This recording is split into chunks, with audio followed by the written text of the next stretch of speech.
All right, just better check and make sure I've got everything ready for today's episode. Got the script, that's mostly ready. Welcome back, yada yada. Something about melons and pumpkins. Okay, looks good. Hey, can I get a cup of tea over here? Oh, what about those reminder things? I've got to remember to thank everyone for watching. Okay, got that. I need to remember to put up the little Patreon reminder banner thing. Got that.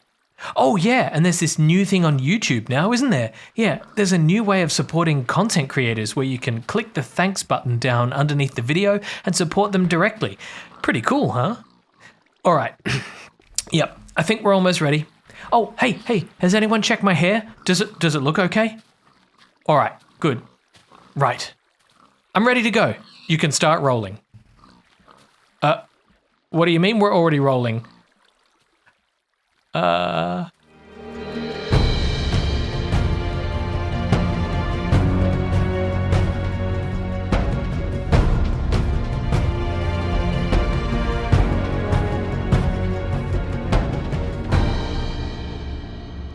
Hello everyone and welcome back to another episode of Minecraft The Journey with me, BugmanCX. This is the Let's Play series where we've been upgrading a survival world of Minecraft through all of the versions we can, learning about Minecraft's history and development all along the way. Right now we're in Minecraft Beta 1.8 pre-release, and hopefully we'll be able to upgrade from this version soon. But the pre-releases have been interesting because they contain some bugs and some unfinished features that we've been able to explore over the last few episodes, and do things that we're not normally supposed to be able to do, like create a pig farm here using a spawner, which we relocated using an enderman. But I'm keen to move on and progress through to Beta 1.8 more properly, but there's one more pre-release version to get through after this one, so hopefully we'll be able to do that upgrade today. But before we can, there's a couple more items that I want to look at first. So let's start by talking about plants. Beta 1.8 gives us the ability to harvest up grass with our shears, just like this. We can left click on the grass and we can now pick up these grass items. And with that, I can basically relocate the grass to any other grass block that I want or dirt block. And that gives us a little bit more creative control over how we might want to place grass around the world in case we do any kind of landscaping in the future and want a bit more fine-grained control. But what about other variations of grass? You might remember that back in Beta 1.6, ferns were added as a new variation of grass that would grow in swampland and rainforest biomes. But in Beta 1.8, as you can see around me, the swampland's been completely overhauled and now only regular grass will grow here, and rainforests were removed entirely, so at the moment, ferns are not capable of growing anywhere in the game naturally. But fortunately, we pre-generated some chunks back in Beta 1.6, so let's head back there and see if we can harvest some ferns. As I'm making my way over to where the ferns are, I'm just reminded about how much of an impact changing the biomes has on your existing chunks. Look at these birch trees here. They have their bright green leaf color, but here all of the oak trees are all impacted by the new biome, whatever this is. Maybe it's some kind of savanna, I'm not really sure. But it's all very brown over here, and these tree leaves stand out like they don't belong, because I guess in this biome they wouldn't normally grow. I'm not sure, but this definitely looks a lot different to how I remember it last time I came through here. 2,000 blocks and one creeper explosion later. Yeah, I lost my sword. We're here though, we've made it out to where the ferns are, so I'm keen to just harvest some of these up and see what we get. As we can see, they are on the ground here, and if we pick them up, I notice they don't have any tooltip like the shears do here, where it says shears. This just says nothing. But these are technically a discontinued item, I suppose, because at the moment in this version of the game, it's not possible to obtain them through any other means other than if you've upgraded from a previous version like we have. So I'm going to harvest up some of these, take them home, and hopefully we can put them to some good use when we need to do some gardening. You know, I didn't actually check, but I assume that when you do put these down, they will retain... Whoa! That was unexpected. Thank you, tree. As I was saying, I didn't really check, but I assume that if you place these ferns down, they will actually stay as ferns and they won't come back as grass or anything silly like that. So, oh yeah, they do. All right, well, that's good news. I'm going to put these away for safekeeping. Even though Minecraft was still a relatively new game, its popularity was soaring. Thousands of players wanted to promote their ideas for feature development in the hopes that Notch would see it and hopefully add it into the game.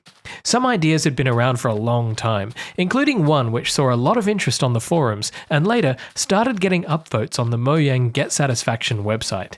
And that idea was watermelons. But not just any watermelons, square watermelons, which are a real thing. They're formed by manipulating the space around a growing watermelon to make it grow into a cube shape, and because of this, it seems like the perfect fit for Minecraft, doesn't it? And maybe Notch was listening because it was in an IGN interview in July 2011 where Notch revealed that melons would be added and that both melons and pumpkins would be farmable. He said, "We've added melons and made both melons and pumpkins farmable so you can grow them. Both have a central stem that slowly grows to max size. When it's max size, it will randomly spawn a fruit next to it if there isn't one next to it at the moment. We might add even more farming options if needed." And this update does include melons along with pumpkins and melon seeds. But there are some limitations. Let's jump over to a creative world for a minute and see if we can have a look at this. Now the idea is that both pumpkins and melons will be able to be planted and farmed, just like this. We can plant either pumpkin seeds or melon seeds to grow a stem, and once it's fully grown, it'll fruit, and we'll either get a melon or a pumpkin respectively. But how do we get the seeds to plant these stems in the first place? Alright, let's work backwards. The idea is that you can either get a melon or pumpkin seeds by harvesting them from the fruit. With a melon, you can break down a melon into melon slices, and then melon slices can be crafted into melon seeds. With a pumpkin, it's similar. You just break down a pumpkin into pumpkin seeds. Then you can replant that, and you'll eventually get melons and pumpkins growing. So let's give it a try. I've got some pumpkins and some melons here, so if I break down the melons, we get a bunch of melon slices. All right, and if we have a look at the crafting recipe for that and pop them here, we can break that down into melon seeds, which is great. Let's try that out with the pumpkin, and if I break that, I should just get a regular old pumpkin. Now, if I put that into the crafting grid, no seeds. Seems like somebody's forgotten to put the code in to be able to craft pumpkins into pumpkin seeds. Never mind. Oh, wait a minute. But how do we get these seeds in the first place? There are no melons that spawn or generate in the world anywhere naturally. Well, Notch has a solution to that as well, by way of the mineshaft. So if we head in here, of course, we can find some melon seeds in one of these loot chests. So let's have a look in here and see what we've got. We've got some redstone, some bread, and some melon seeds, just what we were looking for. Now, if we're lucky, we should also be able to find some pumpkin seeds in one of these as well. So if we just have a look around here, no, you don't want to go in there. Here we go. Let's have a look in this one. Just more melon seeds. Right. That's because somebody forgot to put the code into the game that spawns pumpkin seeds inside of these mineshaft loot chests. So at the moment, there's no way to get pumpkin seeds, only melon seeds. So for now, we're just limited to melon farming until the pumpkin seed code can be added into the game and we get access to be able to plant them. Now, as you know by now, these mineshafts are everywhere around this ravine, and they contain these loot chests, and the loot chests sometimes contain the melon seeds that we've been looking for. So I'm going to run back to base and we're going to plant these. And unfortunately, we won't be able to plant the pumpkin ones yet, but hopefully soon, hopefully soon. Now down here, I've got a little bit of a farm set up going, and I've also got some more melon seeds here, which I found in all sorts of different chests all around this area. Now, in order to be able to plant the melon seeds, I can hop up here and I need to plant them on tilled soil just like this. And we're going to plant them all in a row just like that. Now, in this version, they won't grow on these solid blocks here. They need to be grown, or they need to fruit, I should say, on top of tilled soil. So let me just get the stone hoe, and we'll put those away. And if I till these blocks... oh, okay. Well, that's going to ruin my decoration, isn't it? And there seems to be a zombie attacking me. Yeah, I wanted to put these trapdoors here to make it look all nice, but I guess I can't do that if the soil's tilled for whatever reason. But maybe I can. Am I able to place them on the ground yet in this version? No. Okay, well, I might need to come up with an alternative decoration solution for the front here. But these things should grow, and they have several stages of growth. We'll take a closer look at that in a moment. But as you can see, they're starting to grow here, and when they get full size, they should hopefully fruit right here in front of us, and we should be able to harvest them. So I'm just going to let this go for a little while and see how these things grow.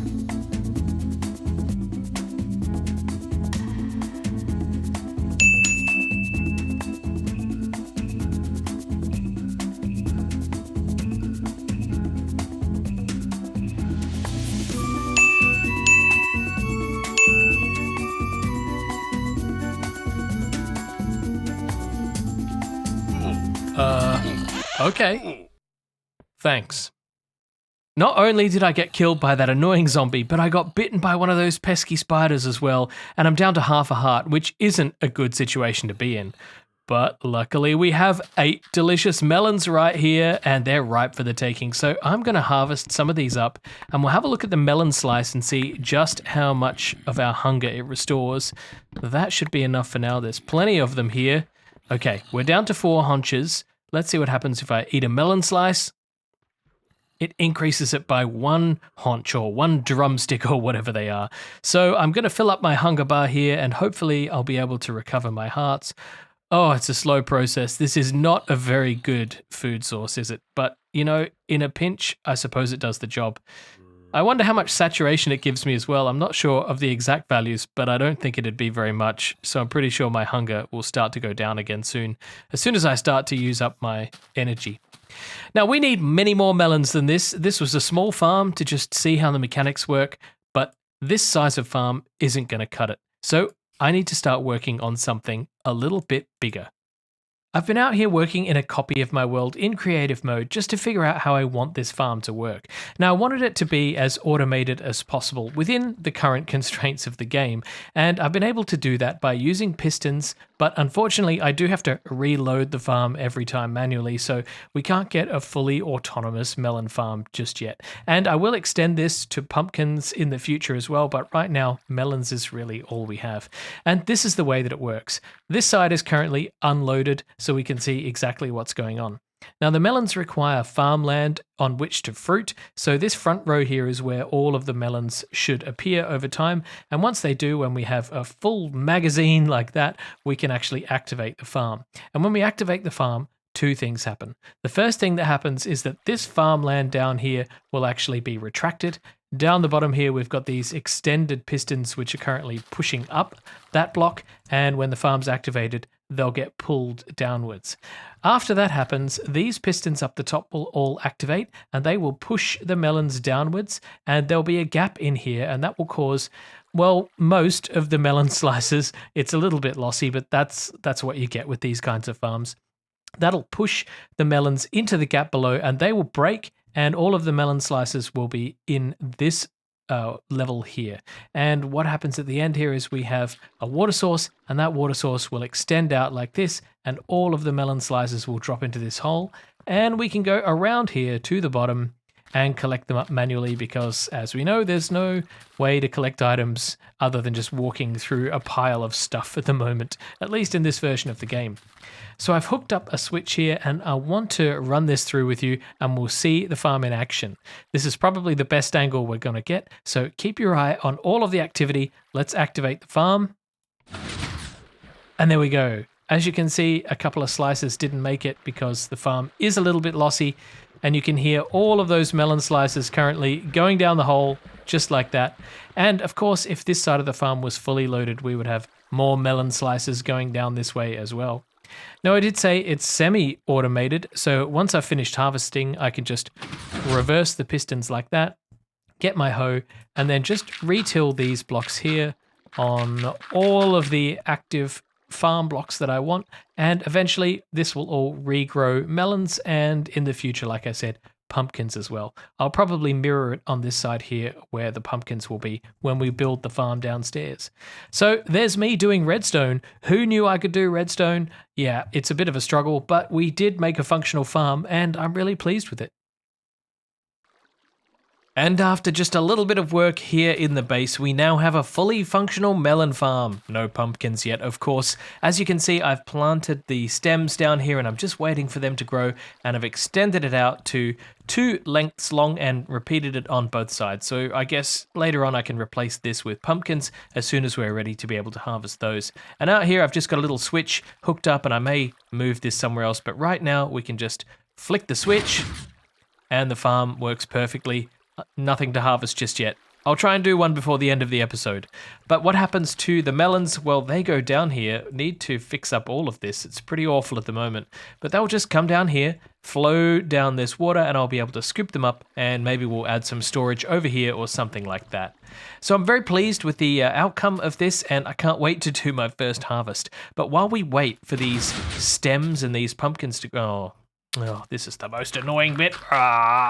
While we wait for these stems to grow and some more melons to fruit, I want to go outside and have a look at another plant-related issue that we have in Beta 1.8.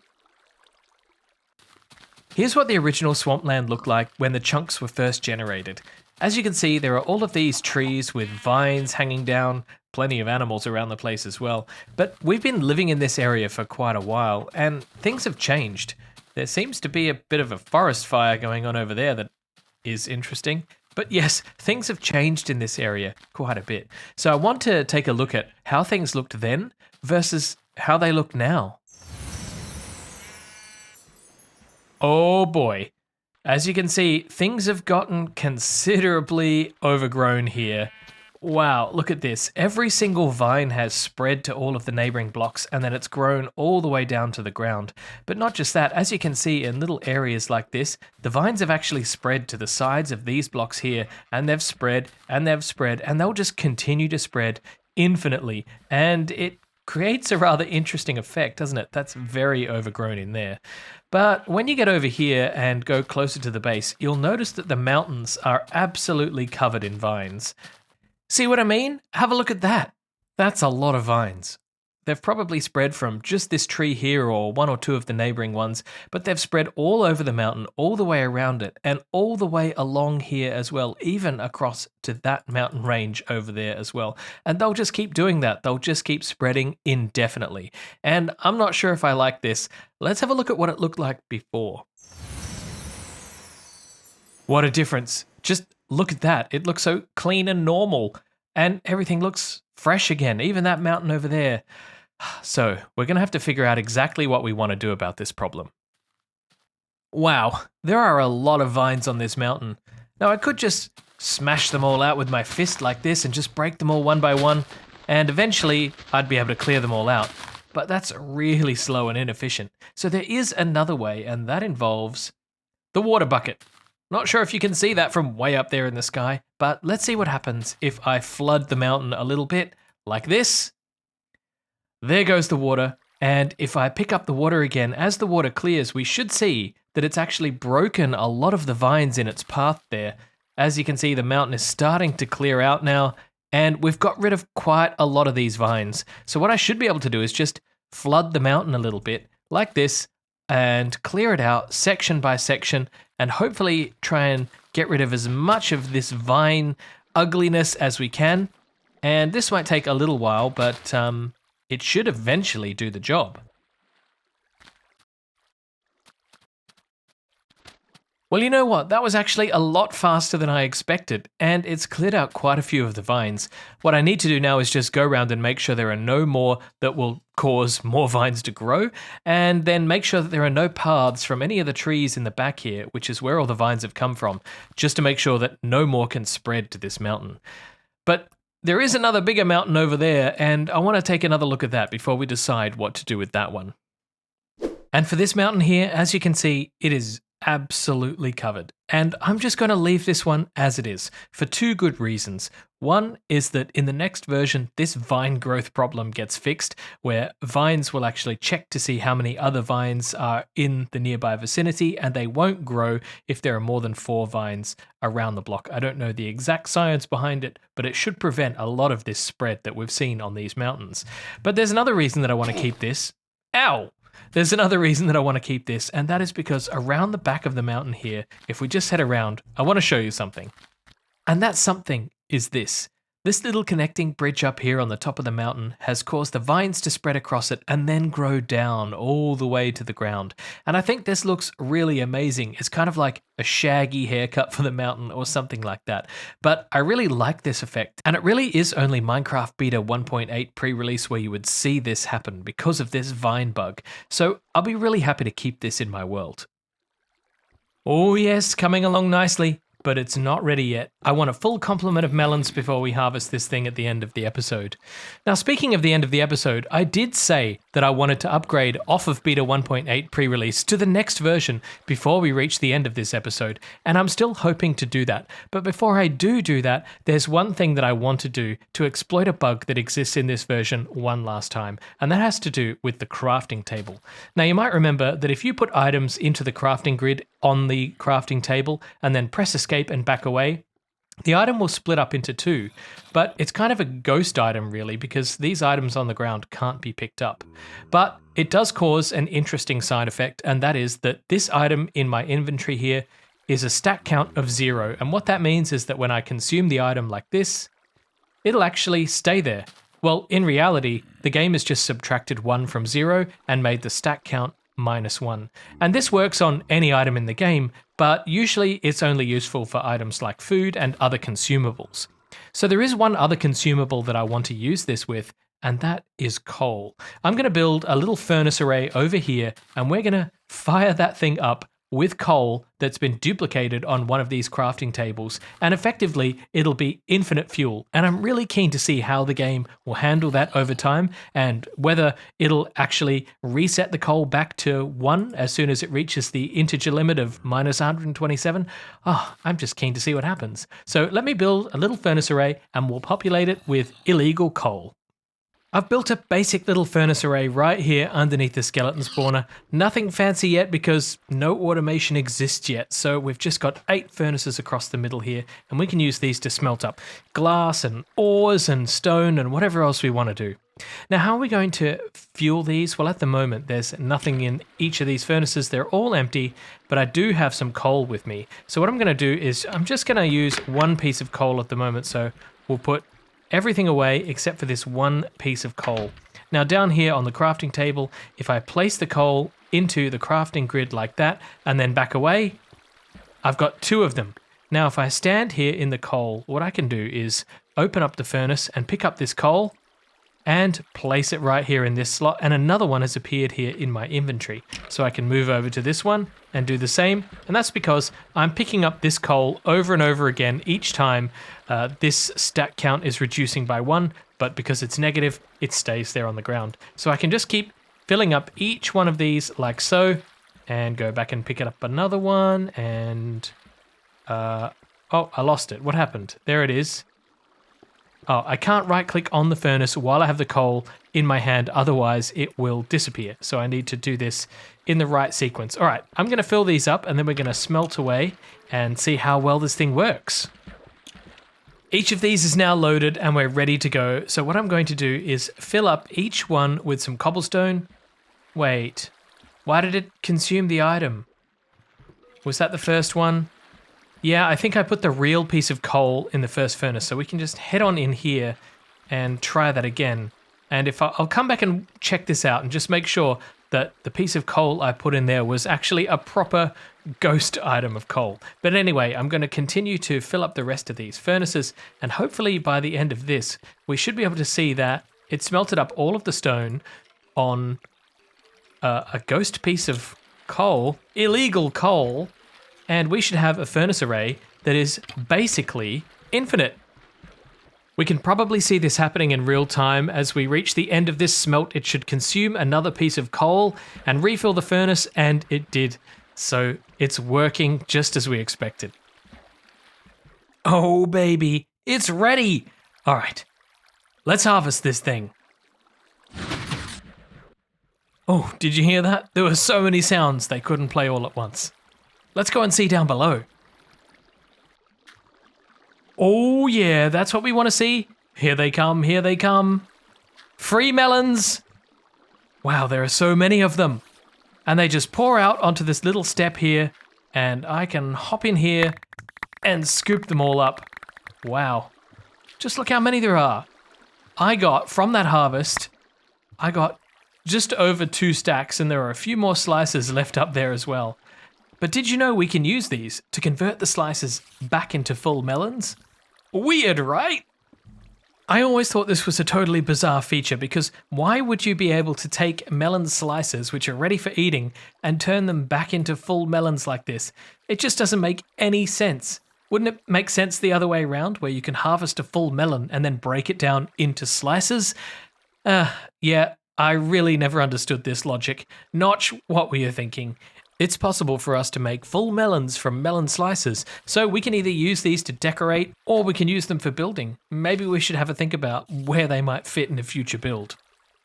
You know what? This ravine is really starting to come together now. We've got all sorts of farms going on, and I can't wait to add more. And there are more projects to do too. We need somewhere to sleep, we need a storage hall, and then who knows what new features the next versions are going to bring.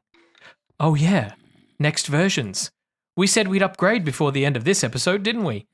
All right, hold tight. Let's do it. Here we are, Minecraft Beta 1.8 Pre-Release 2, Winky Face. Yep, it really is called Pre-Release 2 Winky Face. Well, we'll have to explore that in the next episode, because we really have run out of time in this one. So thank you for watching, and thank you for supporting me in other ways if you do. And of course, thank you so much to my wonderful, amazing patrons. Thank you for supporting me, especially through the little slow periods like it has been recently, where the episodes haven't been so frequent, but I really do appreciate your support. This has been BugmanCX. You've been watching Minecraft The Journey. Bye-bye.